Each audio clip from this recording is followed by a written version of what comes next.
अस्सलाम वालेकुम ख्वातीन और हज़रात, मेरा नाम हसन चौधरी है। मेरे साथ मौजूद है मेरे दोस्त उस्मान। अस्सलाम वालेकुम उस्मान। अस्सलाम वालेकुम हसन, आवाज आ रही है मेरी? हाँ बिल्कुल उस्मान, मुझे आ रही है। आपने अपना रिकॉर्डर शिकॉर्डर ऑन कर लिया है? आपकी आवाज़ रिकॉर्ड हो रही है, ये बताएं जी आप। हसन, मेरी आवाज रिकॉर्ड हो रही है। क्या बात है उस्मान यार, ये मैंने तेरे बारे में एक चीज़ नोटिस की है कि आवाज़ तू अपनी रिकॉर्ड करवाता है। ये मैंने देखा रिकॉर्डर हूं तेरे ना, बारे में। बचपन से लोग प्यार से रिकॉर्डर कहते थे। आज तुमने एक और। इसकी क्या वजह हो सकती यार है? पता नहीं, अब मुझे लगता है कि रिकॉर्डिंग का शौक है, शायद एक ये वजह। रिकॉर्डिंग बहुत लाइक करता हूँ मैं। ये हो सकता हसन है। यार, तुम्हें आज के एपिसोड की खास बात पता है? क्या खास बात है, क्या? जरा बताओ ना। आज मुझे हसन नहीं पता क्या 10वीं खास बात एपिसोड है नॉन स्टॉप की। और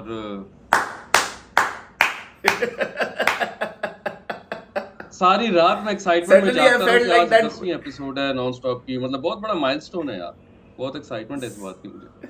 suddenly I felt like that boyfriend जिसकी गर्लफ्रेंड उसको कहती है कि यू नो व्हाट आज क्या है, and he goes like what, and she goes like आज हमारी 1 वीक एनिवर्सरी है यार हमारी देखो ये। ना, आज 10th एपिसोड की एनिवर्सरी, और तुमने कुछ सरप्राइज भी नहीं मेरे लिए प्लान किया।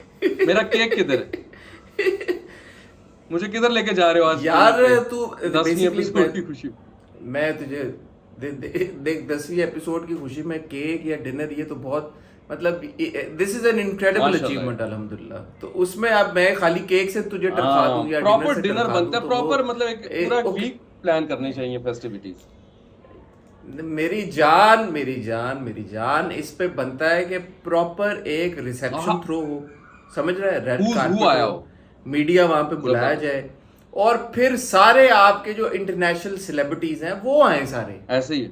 बॉर्डर पार से कुछ हमारे दोस्त हैं वो आए, हॉलीवुड से कुछ आए, प्रॉपर एक वॉक हो रेड कारपेट पे, तस्वीरें खींचे, अगले दिन खबरें लगे। तू जर्नलिस्ट आदमी है, तू और तो इवेंट भी समझता तो है इस देखो ना यार भाईजान। इवेंट की नॉन अहमियत को। Stop with Hasan and Usman की 10th एपिसोड, मतलब कोई छोटी बात है? 10, no no less, less, not no 9, less. तू नॉट देख कि ये 11, माइलस्टोन क्या 10। है।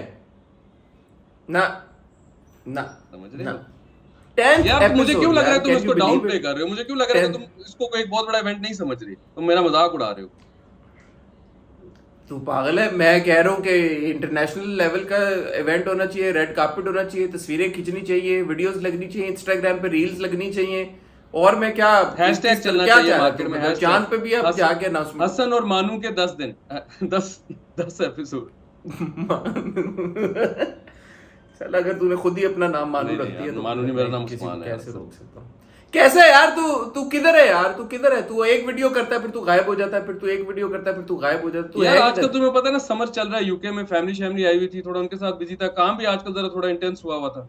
दूसरा मैंने कहा पब्लिक भी कहेगी कि यार ये दोनों लंडे के लिबरल जो है हमारा सर खाते रहती है, तो इनसे भी थोड़ी सी ब्रेक दी जाए उनको।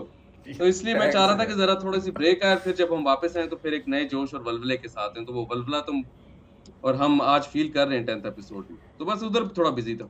यार तूने समर का जिक्र किया तो पता चला कि वो बड़ा सोरिंग टेम्परेचर 21-22 हो गया लंदन में, हाँ हीट वेव आ हाँ, गई है 23 बड़ा तक वहां पहुंच पे। गया, 21 तक पहुंच बड़ा गया यार लोग नहीं कर यार, 23 तक पहुंचा एक दिन। यार मजाक क्यों उड़ाते हो? अगर हर बंदे का अपना अपना यू थ्रेशोल्ड मस्ट बी होता है, अब तुम किडिंग। लोगों को 50 की आदत है, और भाई तो इसमें इनका क्या कसूर? मैं मैं सीरियस कह रहा हूँ कि 23 तक 23 हो चला गए। गया सोचो। अनबिलीवेबल यार। हाँ, 23 तक है चला गया सोचो टेम्परेचर। अनबिलीवेबल यार उस्मान, 23 पे तो मैं तो, how did people cope up with it? कैसे किया उन्होंने? 23 पे क्या अगर तुम क्या होते हो तो किया? तुमने तो कराची में 2-3 जैकेटें निकाल लेनी थी। आज का दिन कैसे गुजरेगा? शर्म, शर्म कर। मैं उधर 1-2 में भी तेरे निकले सामने रहे हो मैंने फिर, हाँ जैकेट नहीं निकले। पहनी। असन तुम तो मतलब फिट आदमी ना यार। बस वो इन लोगों का यार, ऑन अ सीरियस नोट, इन लोगों का इंफ्रास्ट्रक्चर और सारा बहुत माहौल शहौल, वो फील वाइब, जीन्स, सारा कुछ डिफरेंट है।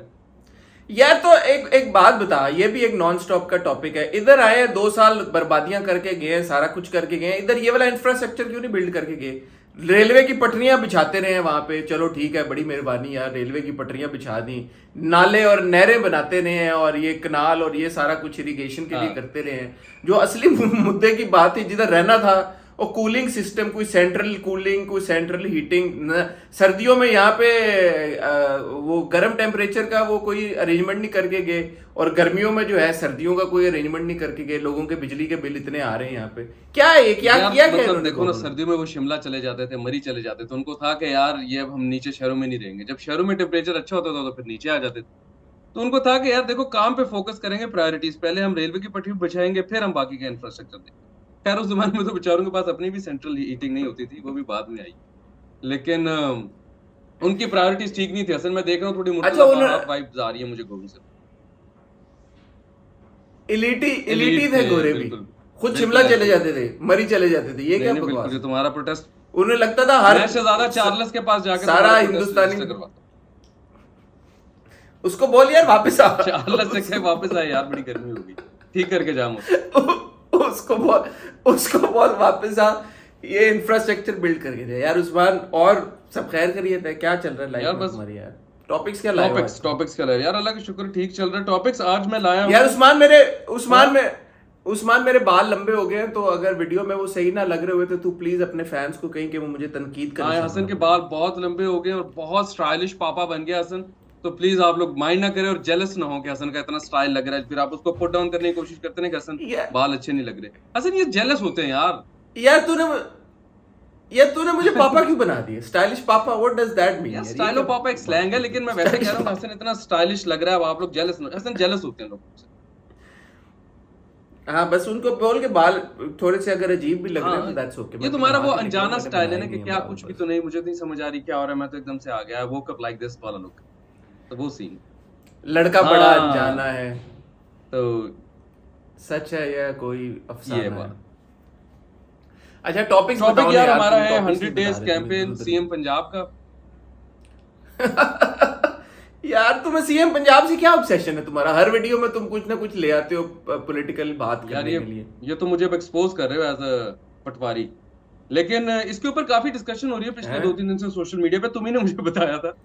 तो क्या कहते हैं, इसको जरा थोड़ा अनपैक करते हैं कि क्या सीन है ये सेलिब्रिटीज एंडोर्समेंट का, और लोग इतना माइंड कर रहे हैं इस दफा, तो करना चाहिए नहीं करना हाँ, चाहिए। दूसरा हमारा टॉपिक है वो एक और सोशल मीडिया पिछले हफ्ते एक डिस्कशन चल रही थी साहिल अदीम भाई पे, तो कि उन्होंने हाँ, कुछ कमेंट्स किए। लेकिन वैसे भी जनरली आजकल साहिल अदीम साहब जो है वो काफी मशहूर हो रहे हैं। तो beyond just what he did last week और what happened, just wanted to talk थोड़ा बहुत के, देखो साहिल अदीम आया तो मैंने भी अपने थोड़ा बहुत अमेरिकन एक्सेंट निकालने की कोशिश की है।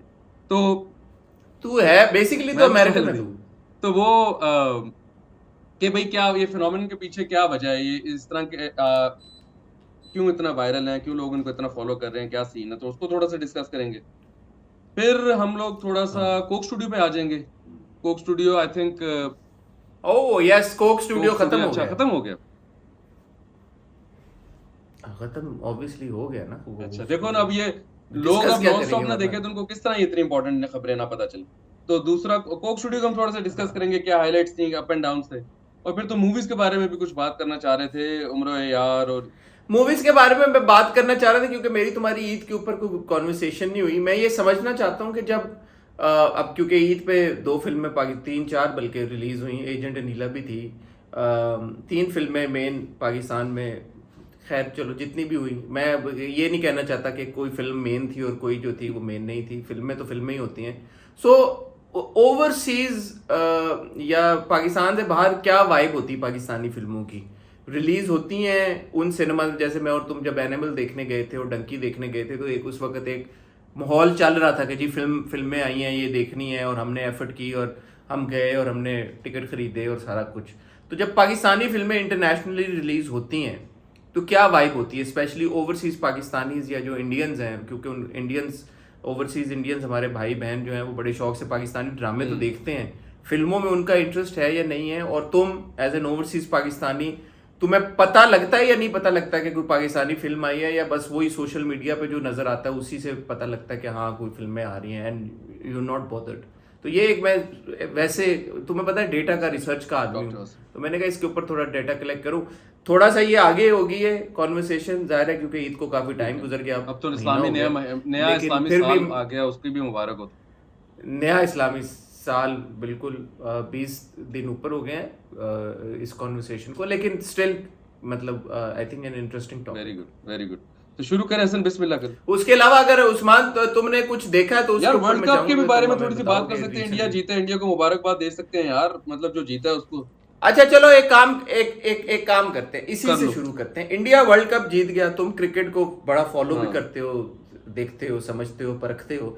क्या है जज्बात और एहसासात तुम्हारे इंडिया के वर्ल्ड कप जीतने में? यार वही वाली बात है, वर्ल्ड कप भी थोड़ा पुराना हो गया। हमने ये टॉपिक पहले डिस्कस किया था कि हम इसको हाईलाइट करेंगे, लेकिन बीच में बात नहीं हो सकी। बट अगर ब्रीफली बात करें तो आई थिंक वेल डिजर्व्ड है।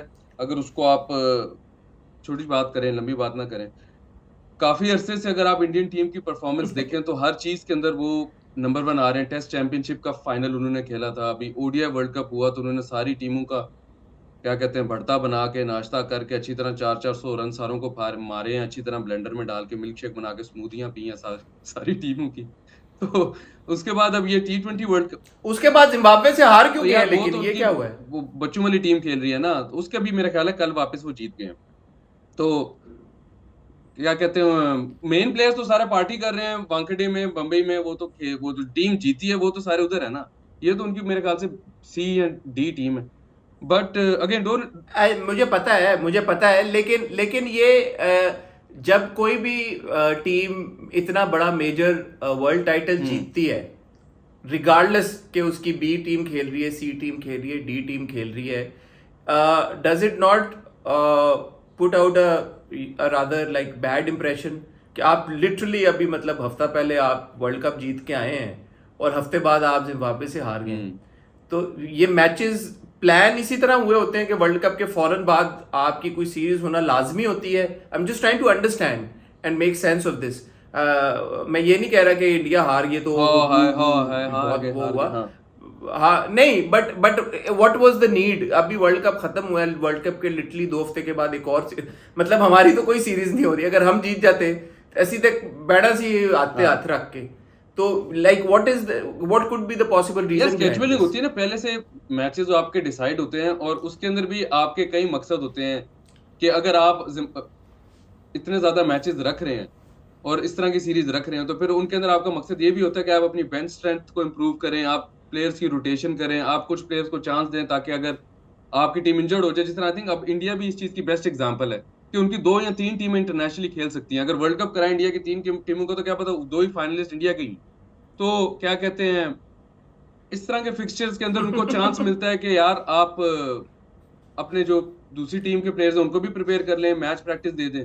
और बाकी फिर ऑब्वियसली आपने एसोसिएट नेशन के साथ भी खेलना होता है, जो जिन टीम की थोड़ी रैंकिंग कम हो रही होती है इंटरनेशनल में, उनको भी आपने प्रैक्टिस देनी होती है। तो कई इनके फॉर्मूलाज होते हैं for setting up their fixtures. तो ये पहले से स्केड्यूल्ड होगा और उन लोगों ने ऑब्वियसली इस नियत से तो नहीं सोचा होगा कि वहां पे कोई बुमराह खेलने जाएंगे। उन्होंने यही सोचा होगा कि यार इधर भी हम अपनी क्या कहते हैं टीम को थोड़ा No, why I also brought this up is because obviously there is a vision there. BCCI यार तू विजन का आदमी है, तेरा नाम हसन जो ईगल भी होना चाहिए। लेकिन ये वाला विजन हमारे यहाँ नहीं नजर। हमारी तो तू कह रहा ना कि उनकी 2 टीमें अगर 3 उनकी टीमें इंटरनेशनल टूर्नामेंट्स खेल सकती हैं, साड़ी तो एक भी नहीं खेल सकती। एक भी नहीं खेल रही है। तो लर्निंग, मेरे ख्याल में लर्निंग इज इम्पोर्टेंट। अब जैसे इट्स अस्टॉनिशिंग कि वो जो लेजेंड्स की वो जो हो रही है बर्मिंघम में, मैनचेस्टर इंग्लैंड में जो हो रही है वो चैंपियनशिप, उसमें पाकिस्तान जिस तरह से माशाल्लाह खेल रहा है, आफरीदी और रजाक और वहाब यूनस, ये सारे कामरान ने उस दिन पता नहीं बड़ा स्कोर किया है। इरफान तो पठान को मेरे ख्याल है मतलब है कि मारे एक ओवर में, तो वो बड़ा आई थिंक कल या परसों मैच हुआ है। हाँ, तो what is missing in Pakistan cricket right now? What I mean, क्या है प्रॉब्लम? क्या है प्रॉब्लम? वही है यार, आई थिंक पिछले एपिसोड आज का पाकिस्तानी प्लेयर नहीं, मुझे नहीं समझ आती प्रॉब्लम, क्योंकि मैं बार हमारी वीडियो पे भी कमेंट है, सुन ले, हमारी वीडियो पे भी कमेंट आया और बहुत शदीद एक रिएक्शन आता है कि नहीं यार हमारे प्लेयर जो हैं उनका कसूर नहीं है, हमारे प्लेयर्स जो हैं वो बड़े स्किलफुल हैं, हमारे प्लेयर्स हैं वो बहुत अच्छे हैं। कल आफरीदी की भी मैं स्टेटमेंट सुन रहा था, उसने एग्जैक्टली यही बात, क्योंकि वो जो जियो के हमारे कॉरेस्पॉन्डेंट है मुर्तज़ा, उन्होंने पूछा कि भाई आप लोग इतना ज़बरदस्त खेल रहे हैं और हमारी करंट टीम, तो आफरीदी से नहीं, हमारे players are the best amongst the best in the world, वो बहुत ज़बरदस्त हैं। हम तो कुछ भी नहीं है, वो है। तो मतलब है कि जो इतने अच्छे प्लेयर है, वो शाहीन शाह अफरीदी वहां पे बैठा हुआ है, माशाल्लाह, great that he is there with his family and he is supporting his father in law. But I am kind of put again, maybe मेरा वो वाला, क्योंकि मैं इतना कोई पाकिस्तान क्रिकेट टीम का वो वाला क्रेजी वाला सपोर्टर नहीं हूँ, but still I mean it's not a good image यार। हाँ, तुझे ये चीज बॉदर नहीं करती? तो क्या किया जाए? नहीं, आई थिंक हाँ, हमने पिछली दफा भी थोड़ा सा टच अपॉन किया था, प्लेयर्स अच्छे हैं काफी, पर वही बात है कि इंफ्रास्ट्रक्चर की बात है, प्रोसेसेस की बात है, सिस्टम्स की बात है, वो हमारे नहीं सेटअप हुए हुए। और ये जो तुमने भी बात की कि फिक्सचर सेटअप किए हुए हैं, रोटेशन पॉलिसी है, बेंच स्ट्रेंथ इंप्रूव करते हैं, हर प्लेयर के पीछे 3-3 4-4 की बैकअप है कि क्या कहते हैं, अगर एक ओपनर, अगर एक आपके पास कीपर नहीं है तो दूसरा कीपर आ जाएगा, अगर एक हिटर नहीं है तो दूसरा हिटर आ जाएगा। हमारे पास 4-5-6 पे प्लेयर ही कोई नहीं है अभी तक, तो फिनिशर ही कोई नहीं है। तो एक प्रोसेस सही बनाओ, एक सिस्टम ठीक बनाओ, एक आप उसको उस तरह तरीके से प्रोफेशनली चलने दे, तो फिर ये सारी चीजें ऐसी बनती हैं, यू ट्रस्ट द प्रोसेस, कि आप इवेंचुअली आपका सिस्टम ठीक हो जाता है। इसीलिए by and large, I don't know if I am repeating myself, कि पिछली दफा भी हमने शायद डिस्कस किया कि जो भी लेवल की क्रिकेट हो रही है उसके अंदर 10 में से 8 या 9 मैचेस इंडिया हमेशा जीतता है। ठीक है, फाइनल में कभी आकर रह जाता है, कभी सेमीफाइनल में रह जाता है, कभी फाइनल। क्यों? क्योंकि वो उनका प्रोसेस, उनका सिस्टम बड़ा तगड़ा है। मुझे राहुल द्रविड़ की, जो उनका कोच है, जो भी इस फाइनल मैच था उनका वर्ल्ड कप वाला, उन्होंने बड़ी एक जबरदस्त बात की थी कि लोग, ये इंडिया में कैंपेन चल गया था, win it for Dravid, win it for the ball, कुछ इस टाइप का, कि द्रविड़ के लिए वर्ल्ड कप जीत जाओ, वो उसका आखिरी टूर्नामेंट है। तो उससे पूछा तुम्हारे इस बारे में क्या ख्याल है, कहते हैं फजूल बकवास है। कहता है कि यार वर्ल्ड कप इसलिए जीतो बिकॉज इट्स देयर, सिंपल सी बात, एंड दैट्स योर जॉब। मतलब बात ही खत्म ना। कहता है कि मतलब किसी ने एक माउंटेन क्लाइंबर से पूछा कि एवरेस्ट पे क्यों चढ़ना है, कहता उसने कहा बिकॉज इट्स देयर। तो कहता वर्ल्ड कप का भी ये है कि जीतो इट्स देयर, मतलब राहुल द्रविड़ कहां से आ गया? तो तुम्हारा जो काम है वो तुम सिस्टम के तरीके से, प्रोसेस से, ऑनेस्टली, बगैर किसी आगे पीछे करो, रिजल्ट खुद आ जाएगा।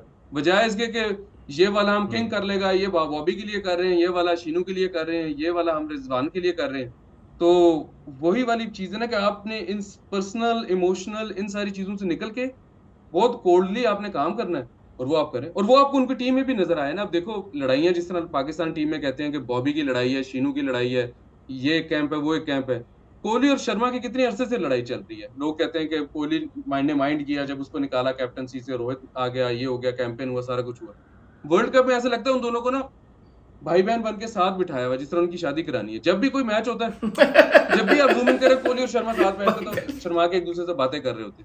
सो देयर लाइक, यार let's put this in front of us, like ahead of us, कि भाई हमने जो वर्ल्ड कप में परफॉर्मेंस करनी है वो हमारे से ऊपर है।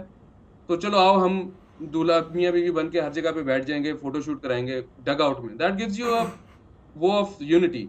उसी तरह वो हार्दिक पांड्या है उसका, और शर्मा का भी मुंबई इंडियंस की में इतना बड़ा कंट्रोवर्सी हुई, शर्मा को हटा दिया, पांड्या को कैप्टन बना दिया। लेकिन पूरे वर्ल्ड कप में आई don't know if you saw that, कि वो पांड्या ने थ्रू आउट अपनी बेस्ट परफॉर्मेंस दी। उसने ये नहीं किया कि यार मतलब मुझे मुंबई इंडियंस में बड़ा जलील किया था तो मैं नहीं खेलूंगा। एंड पे यू कुड सी कि जब वर्ल्ड कप वो जीते हैं, तो Sharma and Pandya when they hugged each other, तो both of them were crying. They were like कि अच्छा हाँ यार हमारी काफी मसले थे, लेकिन वर्ल्ड कप।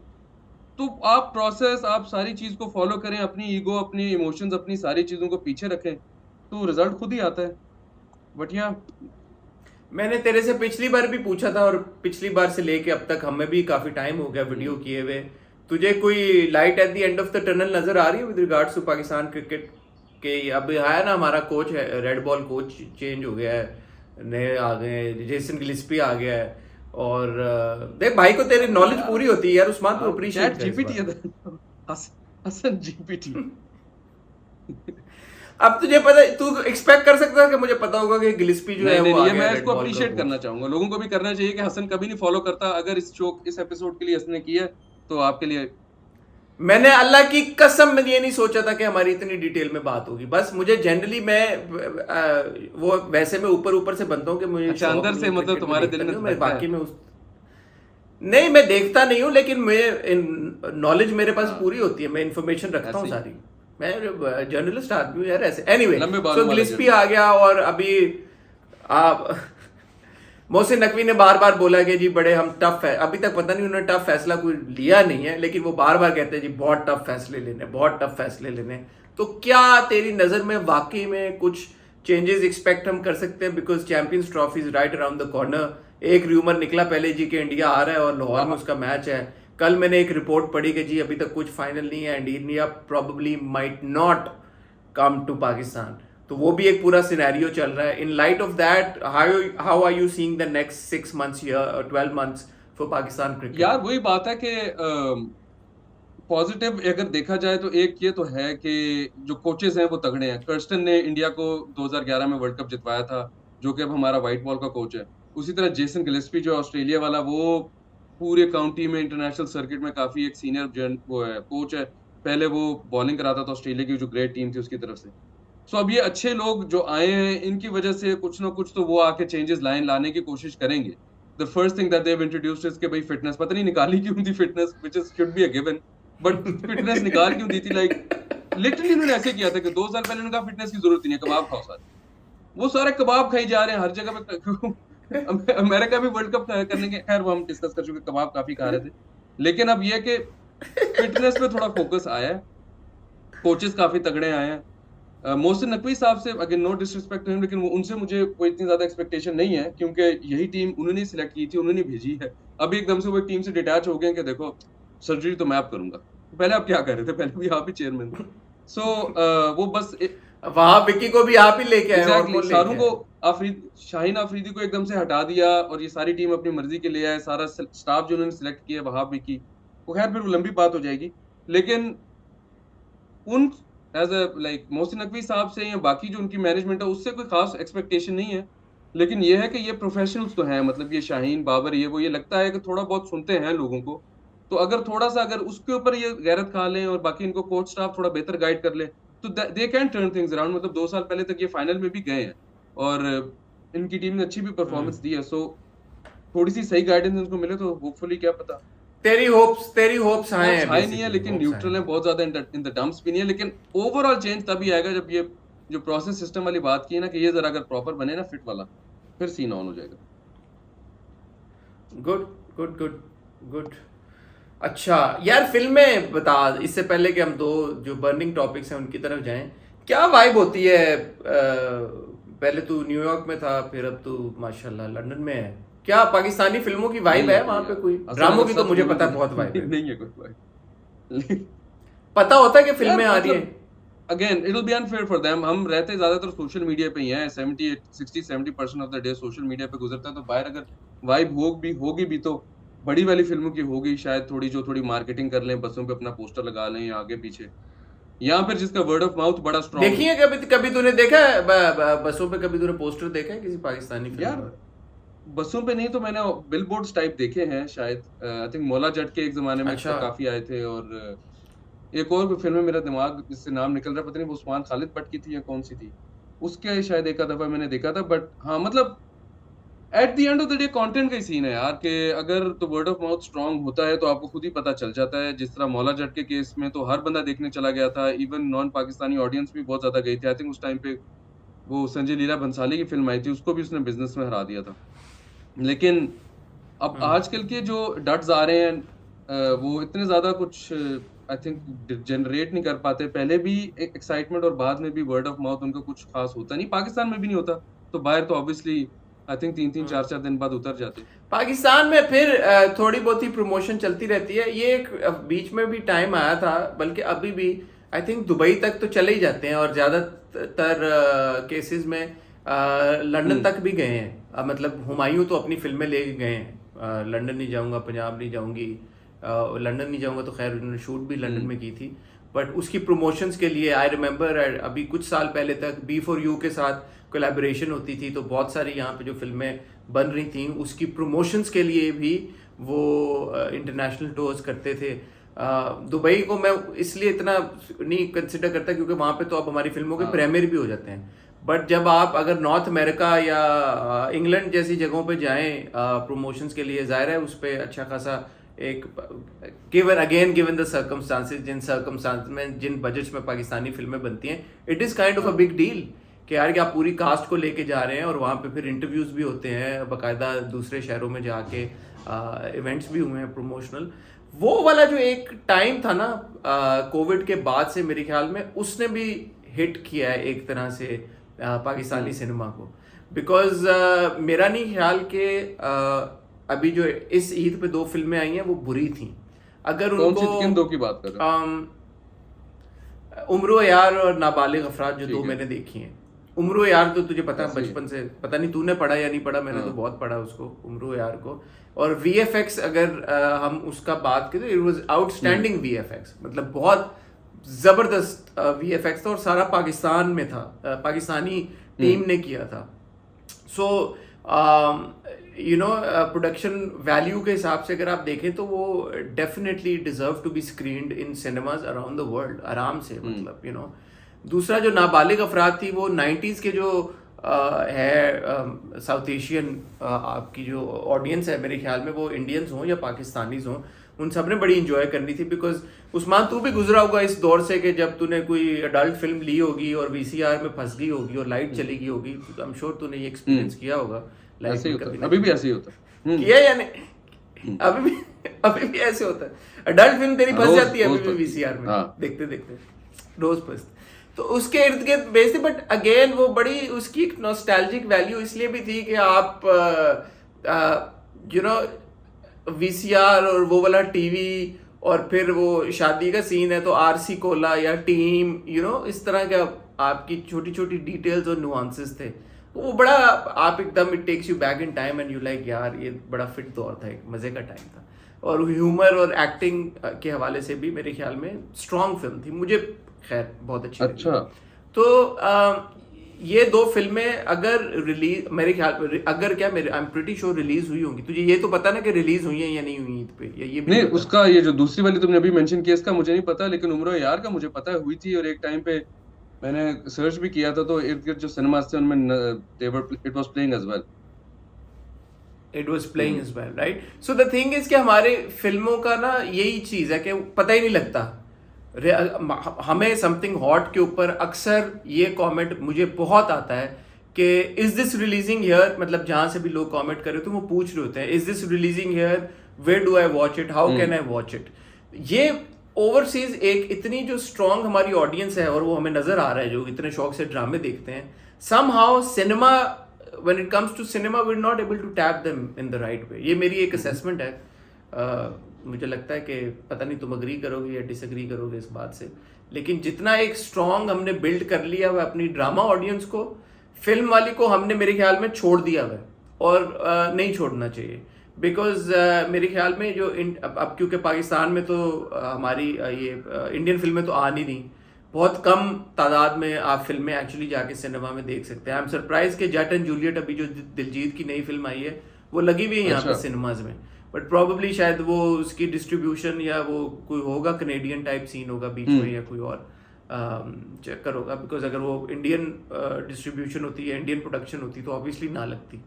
सो बाहर के मुल्क में जब आप सिनेमा जाते हो तो ऑब्वियसली आप इंडियन फिल्म में भी देख रहे हो, आप अंग्रेजी फिल्म में भी देख रहे हो, आप पंजाबी सिनेमा भी देख रहे हो, आप और भी चीज़ें देख रहे हो, और आप पाकिस्तानी फिल्में भी देख रहे हो, तो you have a better understanding. And then आप जब फीडबैक दोगे कि यार ये पाकिस्तानी फिल्म अच्छी है या नहीं अच्छी, मेयारी है या नहीं मेयारी, वो उसकी और ज़्यादा वेटेज होगी और वैल्यू होगी। तो ये इस पे मेरे ख्याल में प्रोड्यूसर्स को सोचने की जरूरत है। नहीं, सोचने की जरूरत है, मार्केटिंग के डिफरेंट ट्रिक्स लगाने की जरूरत है, क्योंकि अगर ऑडियंस इंटरेस्टेड है और उनको नहीं वो चीज मिल रही, तो पता नहीं इन्फॉर्मेशन नहीं मिल रही, so that's a missed opportunity for them. अगर उन्होंने वीडियो लगाई और लोग पूछ रहे के अगर लगा भी रहे हैं तो अगर लोगों को लगा नहीं भी पता रहे कि हैं, लग रही और है, फिर तो वो मार्केटिंग का एक इशू है। लेकिन दूसरा मुझे लगता है कंटेंट का भी इशू है। मतलब पाकिस्तानी ड्रामास ठीक है यूट्यूब पे फ्री के होते हैं, सारा कुछ होता है, लेकिन लोगों को पसंद आते हैं इसलिए वो देख रहे होते हैं ना। ना पसंद आए तो फिर they can move on to something else which is free on YouTube, but वो लोग देखते हैं, उनको अच्छे लग रहे होते हैं। मूवीज का भी यही है कि अगर कंटेंट इस तरह का होगा कि वो रेजोनेट करेगा, वो स्टिक करेगा, तो वो बिजनेस लेके आएगी, वो सारी हर्डल्स खुद ही क्रॉस करेगी। जिस तरह काफी लोग ये भी कहते हैं कि मार्केटिंग से फर्क नहीं पड़ता। कुछ एक्टर्स कहते हैं जो आप हमें मैराथन सेशंस में बिठा देते हैं, रोज सुबह 400 इंटरव्यूज दो, उनसे फर्क नहीं पड़ता। यूजुअली जिस फिल्म में बिजनेस करना होता है वो करती है। शाहरुख खान का जो फ्लॉप वाला टाइम था उसके अंदर वो इतनी मार्केटिंग कर रहा था, पिछले साल उसने कुछ भी नहीं की।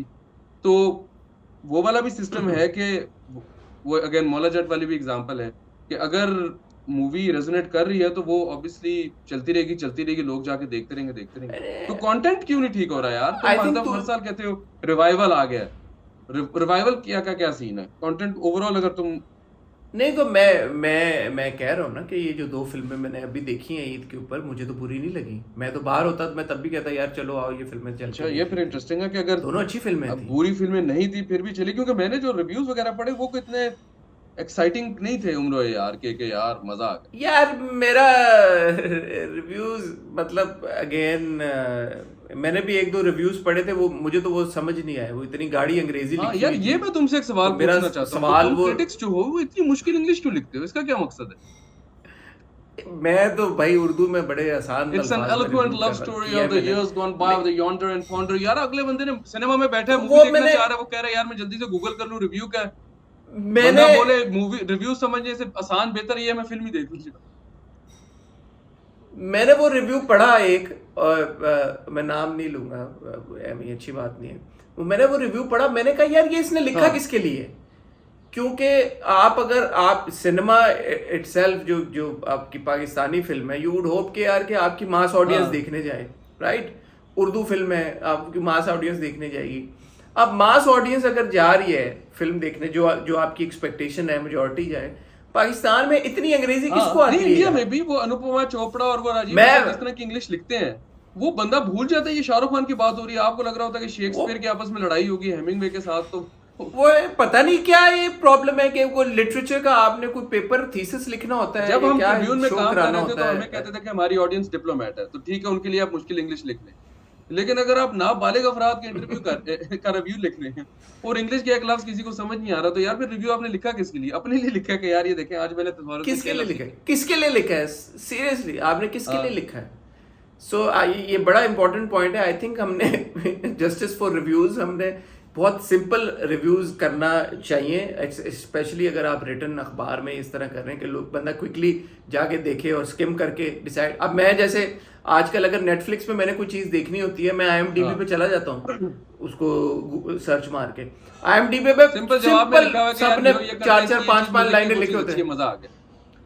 ये है इसमें, ये है ट्विस्ट है, नहीं है ये है बोरिंग था, ये था वो, खत्म। 4 लाइनों में आपको पता लग गया क्या है क्या वो है। बादशाह का गाना था ना, शाहरुख खान की मूवी जो आई थी बादशाह, उसके अंदर मैं तो हूँ पागल नहीं था, उसके अंदर बीच में शाहरुख खान इंग्लिश बोलता ना, दी इमेजिनेशन ऑफ द हाँ मास्टरमेशन ऑफ वो वो वाली चीज बंदा कह यार ये किस मूवी की बात हो रही है, मुझे प्लीज बता दो ये मैं देखूं या ना देखूं। तो आप अपने हाँ। क्रिटिक्स ही कहते हैं, उन फ्रेंड से बात करें, उनसे कहें यार भाई बता दो मूवी कैसी है, फिर इंग्लिश क्या कहलाता कॉलम ले लो जिसमें आप बता दो कि आज मैंने 6 लफ्ज सीख लिए थे सॉरी। या इट्स क्वाइट ये गेम रिडिकुलस। है। हाँ, एनीवे, तो हमने क्या एस्टैब्लिश किया, सॉरी मूविंग साइड ट्रैक हो ऑन गया टू, वो रिव्यू की वजह से, क्रिटिक्स की वजह से। हमने कंटेंट हमने हमने मैंने ये मेरी असेसमेंट है कि मेरे ख्याल में कि पाकिस्तानी फिल्म मेकर्स को ये चाहिए कि जो हमारी इंटरनेशनल ऑडियंस है उनको उसमें लेके आए अपने, क्या कहते हैं, हिसार में किसी तरह से, और बेहतर तरीके के साथ अपनी फिल्मों को मार्केट करें। ये किसी एक मेरे ख्याल में फिल्म की मार्केटिंग बेहतर होने से नहीं होगा जब तक सारी फिल्में इस बात को सीरियसली नहीं, सारे फिल्म मेकर्स इस बात को सीरियसली नहीं लेते कि भाई कि जो हमारी इंटरनेशनल ऑडियंस है उनको ये पता ही नहीं लगता कौन सी फिल्म का भाई, कौन सी फिल्म का बुतरी, कौन सी फिल्म कहाँ लगी हुई कहाँ नहीं लगी हुई। ग्रांटेड बहुत सारे जो आपके प्रोड्यूसर्स हैं, एक्टर्स हैं, वो अपने अपने सोशल मीडिया पे, इंस्टाग्राम पे शेयर कर देते हैं कि जी ये सिनेमा की लिस्ट है, 15 सिनेमा अमेरिका के 20-50 जो भी स्क्रीन्स होती हैं वो एक आप लिस्ट शेयर कर देते हैं। बट ऐसे कैसे पता चलता है? तुम्हें शायद ऐसे पता चलेगा तुम अगर अपनी गाड़ी पे निकले और तुमने कहीं पोस्टर देख लिया लगा हुआ, यार टू बी right? ऑनेस्ट इतना किसी मुश्किल सड़क तो के नहीं होता, ऊपर। मैं बस ये सिंपल गूगल ही मारता हूँ। जब हमारी इनिशियली डिस्कशन हुई थी कि उम्र यार को डिस्कस कर लेंगे, तो मैंने उसी टाइम पे गूगल पे सर्च किया, मैंने कहा लगी हुई है तो मैं जाके देख भी लेता हूँ। तो इर्द गिर्द सारे सिनेमाज में नाम आ गए जिस जिस पे लगी हुई है। हाँ, बट यहाँ पे वहां पे अगर ऑन ग्राउंड मार्केटिंग अगर थोड़ी सी हो जाए तो नहीं उसमें वो क्या बेहतर है, बुराई है? हाँ मतलब कहीं पे टारगेटेड तुम करें पोस्टर ये लगाए तो तुम लोग तो अपने समथिंग आउट पे सेगमेंट भी कर सकते हो कि भाई ये एज ए सर्विस पाक व्हील्स टाइप की। हम हमने जिस दिन बनाई फिल्म हम कर लेंगे, लेकिन कहने का मकसद ये कि जो वहां पे सिनेमाज हैं जहाँ पे स्क्रीन हो रही है, उस सिनेमाज के करीब कहीं पे किसी सुपरमार्केट में कहीं आगे मसाजिद पीछे में ऐलान कराएं थोड़ी तुम्हारा, बहुत ही प्रमोशन कर लें जितने पैसे हैं। मसाजिद में ऐलान करवाएं। यार मैं तुम समझ बात गया नहीं यार, नहीं मैं समझ समझ जाते तो मैं भी उसको जो है फिर। तो अच्छा ये बताओ, तुम्हारी जो चीफ मिनिस्टर है, CM पंजाब, हाँ जी। जिनको अक्सर लोग allegedly thief Chief minister Minister, भी कहते हैं, well उनका right. नाम रखा, उन्होंने नाम रखा हुआ है। तो उनके 100 दिन पूरे हुए भाई एज ठीक है। Chief minister. तो उन्होंने इन कुछ इन्फ्लुएंसर्स कुछ एक्टर्स को एज इन्फ्लुएंसर्स ऑन बोर्ड लिया और उनसे समझिए। पोस्टें करवाई कि जी कि मेरे 100 दिनों में ये अच्छी बात होगी, ये अच्छी बात होगी, ये अच्छी बात होगी। पहले तो ये बताओ, किसी भी political party, not two point fingers at any one, क्योंकि तुम अमेरिका में भी रह चुके हो, तुम इंग्लैंड में भी रहते हो, अक्रॉस द वर्ल्ड पॉलिटिशियंस का इस तरह से सेलिब्रिटीज के साथ कोलैबोरेट करना, उनको पैसे दे के अपने हक में कोई बात कहलवाना, is it a norm? How do you as a journalist see it? And is it, you think, morally ethically wrong practice? Social media influencers को एंगेज करना for marketing you think is the wrong thing? These are not social media influencers, these are But their actors. main power for which the CM might have engaged her was social media, right? अगर सारों के million plus followers हैं, मैंने और CM उनको एक specific तुम चीज गलत दी जा रही तुम है, गलत तो बात ये तो मैंने मेरे ख्याल से गलत है। अगर फर्ज करो कि मेरे इंस्टाग्राम पे 3 लाख फॉलोअर हैं और कोई बंदा मुझे कहता है कि मेरी शर्ट का ऐड कर दो, तो ये गलत है या सही है? मैंने तुमसे ये नहीं कहा। एक तो ये कि शर्ट का ऐड करना और हुकूमती अपनी अचीवमेंट के बारे में उसको प्रमोट करना दो अलग अलग बातें हैं।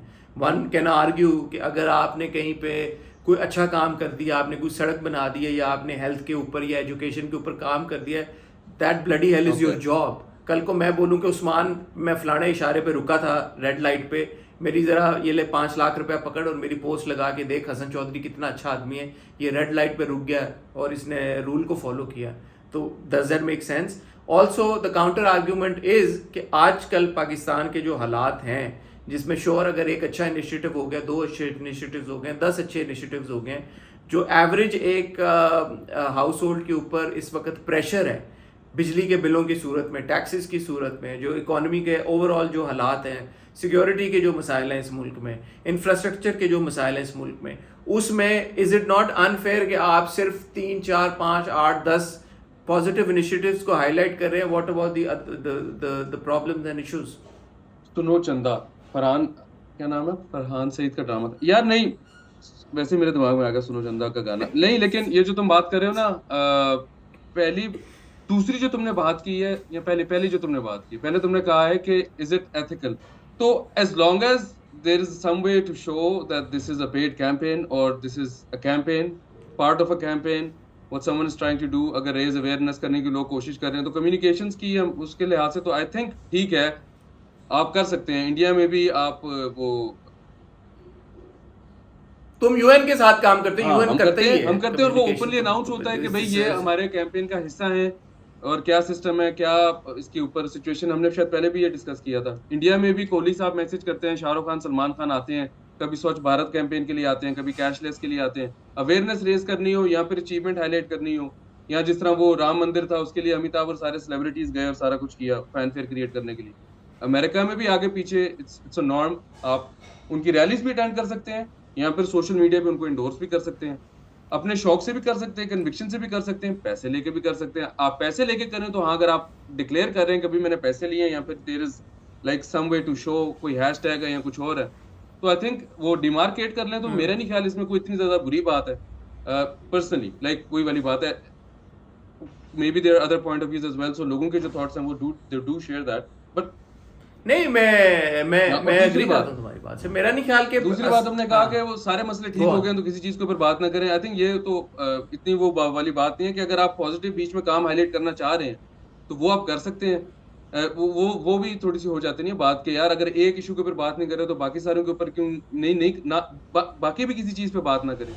अगर आपको लग रहा है कि यार 4 चीजें अच्छी हुई हैं, आप उनको भी हाईलाइट कर लें, और अगर आपको लग रहा है कि यार but this is not your duty का आपने हर चीज के ऊपर सिर्फ बोलते ही रहना है, उनको अगर उन्होंने कैटेगोरिकली किसी कैंपेन के लिए, मैंने थोड़ा सा देखा था तो लग रहा था कि हर किसी को एज अ स्ट्रेटजी, जिस तरह हम कम्युनिकेशंस में मार्केटिंग में करते हैं, as a strategy rope in किया।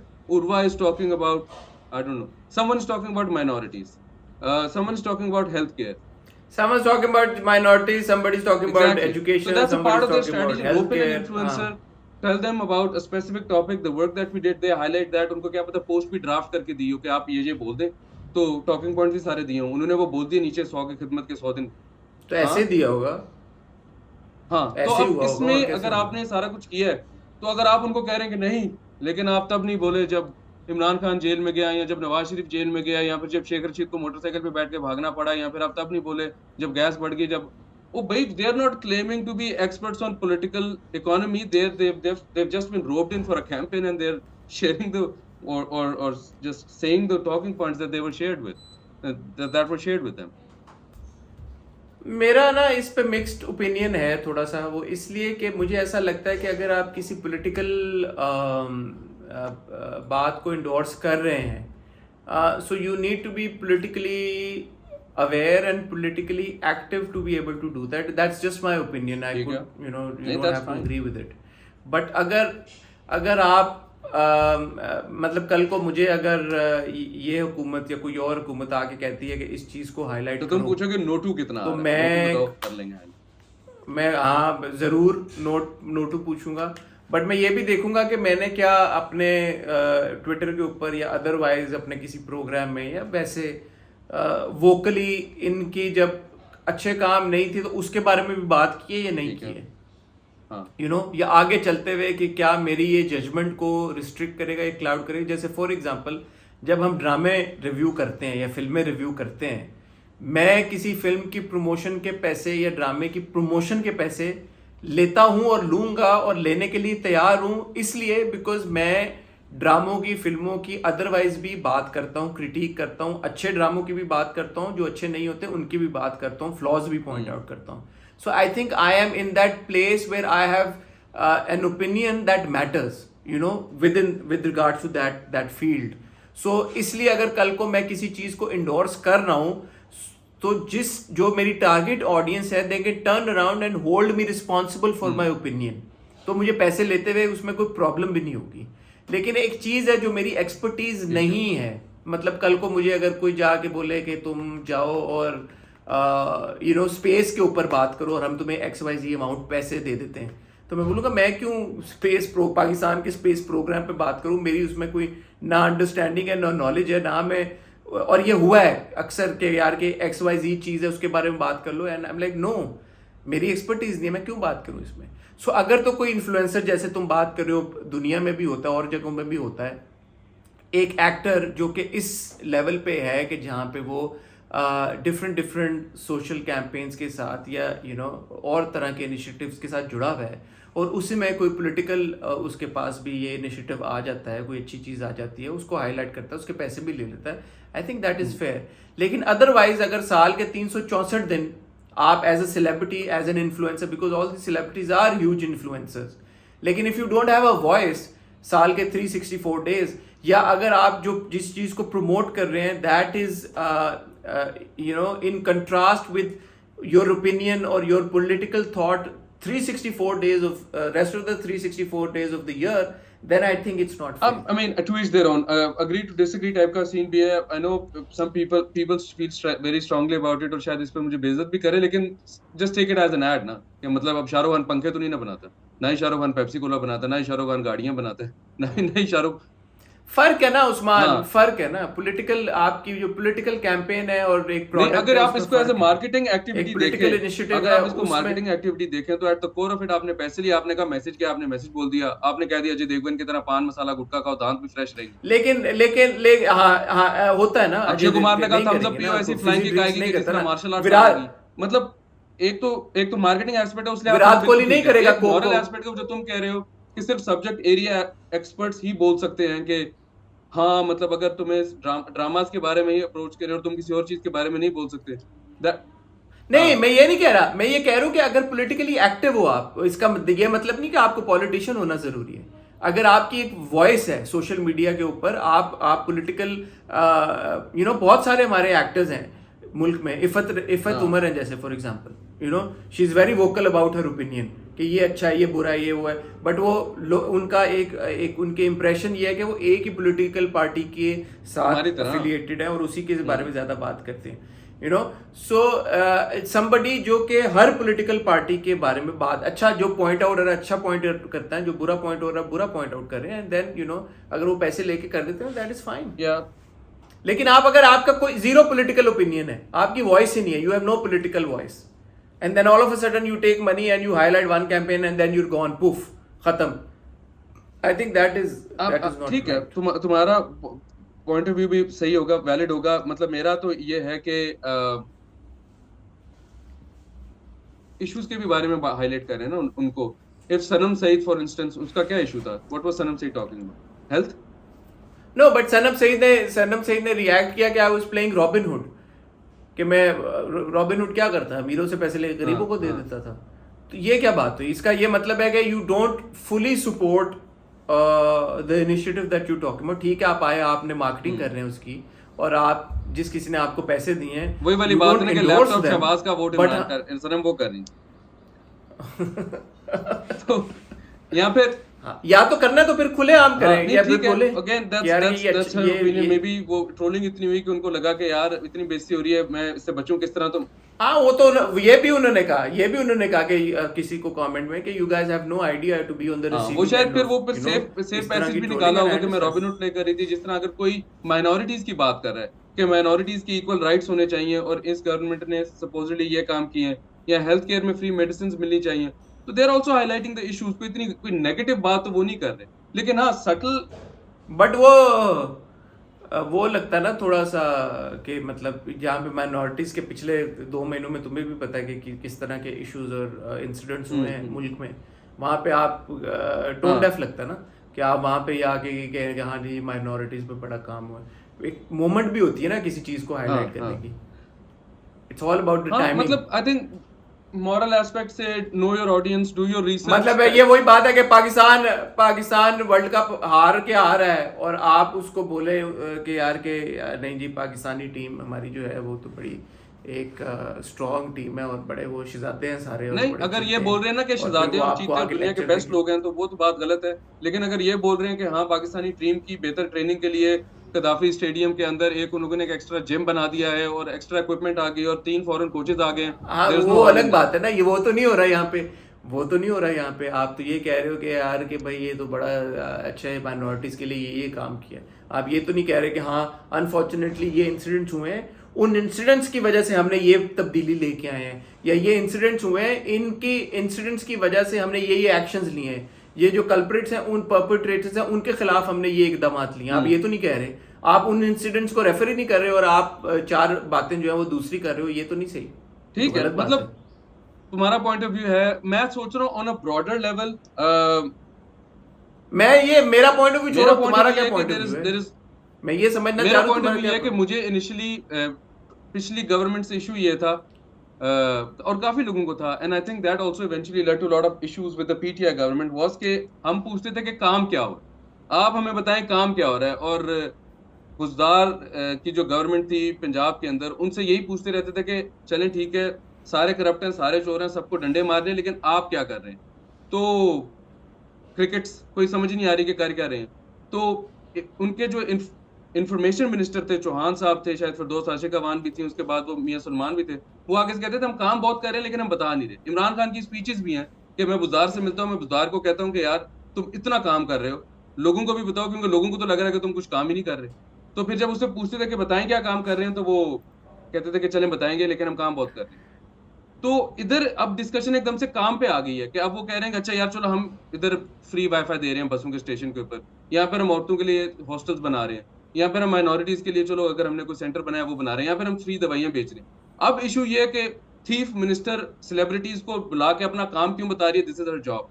तो एक deep down there is also an element of obviously a lot of people who are big Imran Khan fans, उनको इन पे तप है, उनको ये बुरे लगते हैं और उनका दिल चाहता है कि यार, क्योंकि अब देखें ना सेलिब्रिटी इंडोर्समेंट जिस लेवल पे इमरान खान की होती है, आउट ऑफ कन्विक्शन होती है, आउट ऑफ सपोर्ट होती है, जिस तरह ISPR की होती है, कब से हो रही है? मेरा तो ख्याल है वो पायनियर्स हैं इस चीज के कि सेलिब्रिटीज आए और आके बताएं कि यार आप इमरान खान को वोट दें क्योंकि वो सबसे अच्छा है। मैंने खुद नस्फ को किया है यार। ISPR ministry of information broadcasting का जो वो था एक इनिशिएटिव था, उन्होंने फिल्म फेस्टिवल टाइप कराया, शॉर्ट फिल्म फेस्टिवल कराया, फिर बच्चों को न्यूयॉर्क फिल्म अकेडमी में जो है, मैंने ये उस दिन आमना के साथ हमारी एक डिस्कशन हुई थी हॉट बाइट्स पे, मैंने ये बात की थी कि हमने भी किया है, इंडोर्स किया है, बट देन अगेन इंडोर्स करना एक सब्जेक्ट को, एक मैटर को, और फिर सिलेक्टिव एक चीज के ऊपर बात करके गायब हो यार जाना, गायब मेरा नहीं उस हो रहे चीज से वो, प्रॉब्लम है। इस वो चीज ये को नहीं कह रहे कि किसी भी पोस्ट में ये नहीं लिखा हुआ कि भाई